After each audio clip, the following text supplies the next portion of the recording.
ලක්ෂ ගණනක් අපි වගේ අහිංසක මිනිස්සු LTTය බලාත්කාරයෙන් හිර කරගෙන යුද්ධයට යොදවනවා. LTTයට විරුද්ධ වුණොත් අපිව මරා දානවා. අනිත් රටවල් උතුරේ දෙමළ මිනිස්සුන්ට ආදරේ නම් LTTයට බල කරන්න මේ අහිංසකයෝ නිදහස් කරන්න කියලා. ඒ අයට පේන්නේ නැද්ද LTTය කරන අපරාධේ? අවුරුදු 20ක් අපි දුක් විඳා. අපි හමුදාවෙන් ඉල්ලා සිටිනවා LTTයෙන් අපිව බේරගන්න කියා.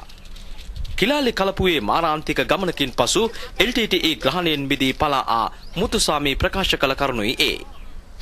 LTTE ග්‍රහණයෙන් මිදී පලා එන සිය ගණනක් ජනතාව ප්‍රකාශ කරන එකම කරුණ LTTය දෙමළ ජනතාවගේ මිතුරෙකු නොව සතුරෙකු බවයි. ජාත්‍යන්තර මානුෂවාදී සංවිධානවලට හා විදේශ තානාපතිවරුන්ට දැන් රජයේ පාලන ප්‍රදේශ වෙත පැමිණ සිටින මේ පිරිසගේ හඬට සමන් දිය හැකියි. ඔවුන්ගෙන් කරුණු විමසිය හැකියි. මේ තරුණයන්ට මේ වසරේ සාමාන්‍ය පෙළ විභාගයට සහභාගී වීමට LTTය ඉඩ දී නැහැ.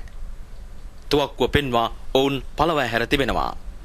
ඒත් වේලුපිල්ලේ ප්‍රභාකරන්ගේ දුවාරා හා චාල්ස් ඇන්තනි දරුවන් එංගලන්තයේ ඉගෙනුම ලබන බව මේ තරුණයන් පෙන්වා දෙනවා. LTTE ග්‍රහණයෙන් මිදී නාගතුවන්තුරේ ජැටියෙන් මෙගඩ වූ මේ පිරිස පුනරින්හි හමුදාව මුදාගත් ප්‍රදේශයේ සැරිසැරුවේ ඉතා සතුටින් හා නිදහසින්. පුනරින්හි ඉදිවන ළමා උද්‍යානය මේ දරුවන්ට ළඟදීම තිරින කෙරෙනවා. බිම්බෝම්බ ඉවත් කොට පරිසරය පිළිසකර කෙරණු ඓතිහාසික පුනරින් කොටුව පුරා මොවුන් ඇවිද ගියේ ඉතා සතුටින්.